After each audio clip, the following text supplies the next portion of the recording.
Hey everyone, welcome to a special midweek beer review right here with Nutmeg 2 Palmetto. And this one, I've got some beers in there that I don't want to work into the rotation. I want to release them a little more promptly because they were gifts or otherwise special release beers. So we're going to do some specialty reviews midweek. This won't be a consistent thing, but just to move the beers along that were gifts to pay off the people that gave them to me, of course.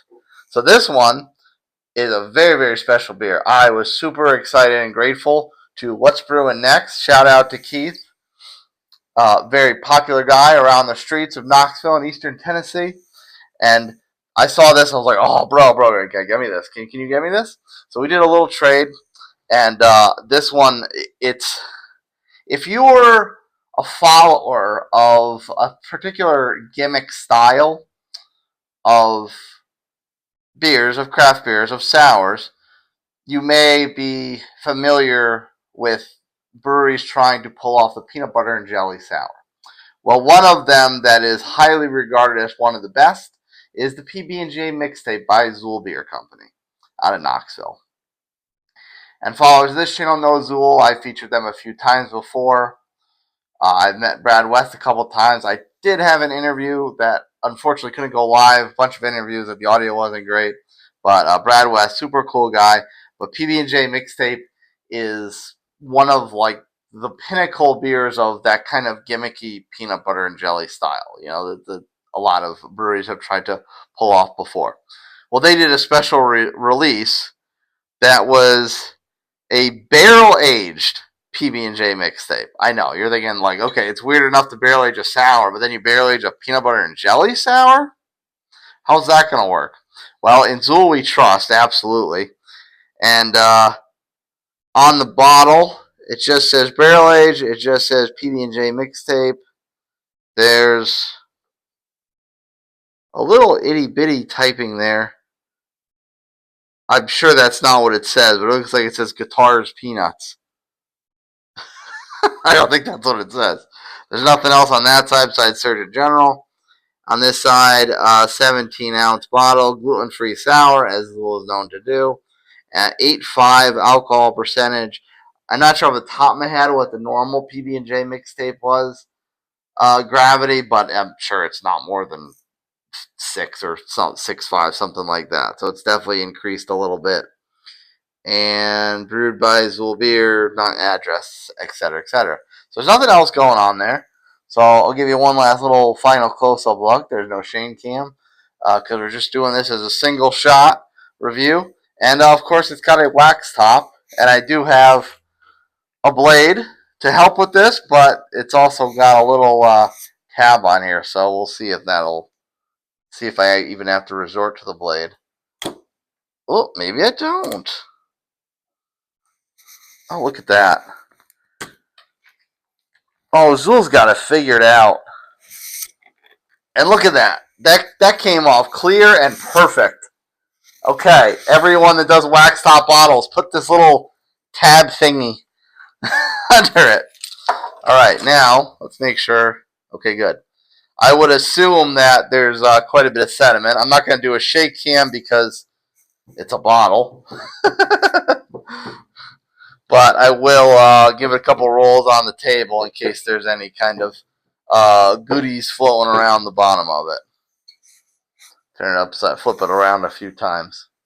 Alright, so I don't know what one flight downs should cook is for a bottle, should pop or something like that, but anyway, we will pop this open. I guess this goes the other way.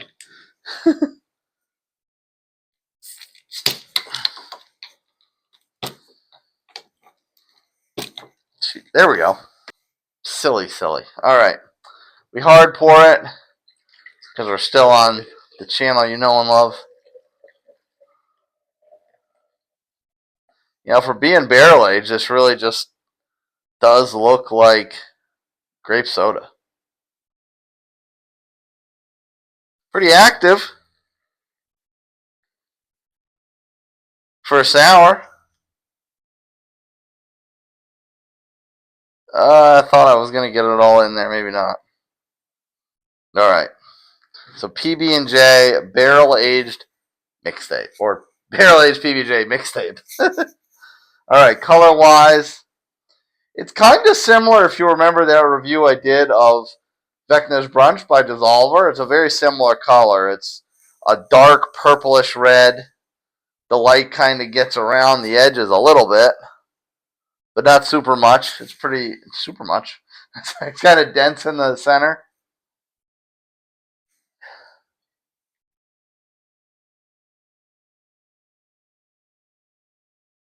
I'm looking for, because I know PB&J mixtape that I've had a few times in the past. It has that nice balance of bready crust, despite it being gluten free. I know that's weird. I don't know how they pull that off, but you know, magician secrets or whatever the expression is. Um, and the kind of grape jelly and then the peanut butter. It's all nice balanced together. I'm still getting that with this.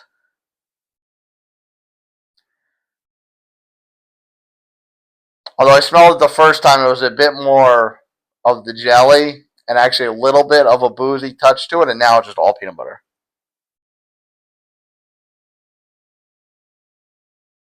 Yeah, the peanut butter very much takes over the grape in this. So cheers. Let's take a sip and find out where the boozy's going to kick.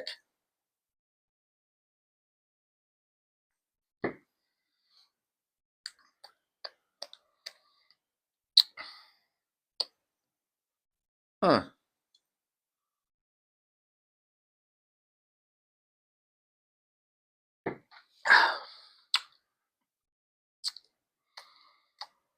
It's there, but it's an odd booziness because it doesn't hit up front, and then the finish is a nice kind of blended mixture of peanut butter and jelly.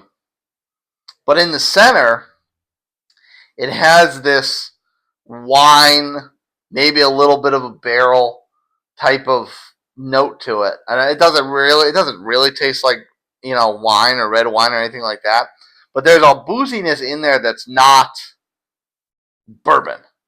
It tastes like maybe a rum barrel, maybe a wine barrel, something like that. There is some kind of a barrel flavor in there, but it's not so strong that it's a bourbon barrel.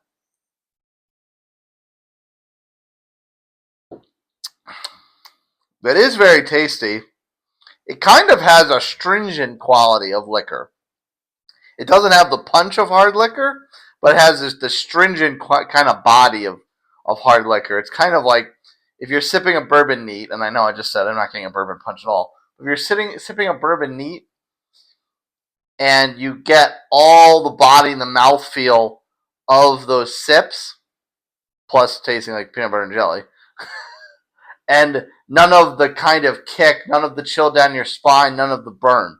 It's very, very interesting that it's got that bourbon body, but no bourbon flavor. I definitely say it's sneaky, but it's 8.5. I mean, that's high for a sour, but it's certainly not on the levels of when you barrel age a stout or anything, or a barley wine or anything crazy like that. So it is pretty tasty. 8.5. It's higher than it should be, than it would be normally, but it's still nothing crazy and over the top. So that's very, very good. Shout out once again to What's Brewing Next for shipping this my way. Sorry it took me so long to get to it, but I want to make sure I did this right and give you a video. Thanks again, brother. Cheers, everyone. And if you were lucky enough to grab this when Zool released it, you were indeed lucky. Cheers. See you next time.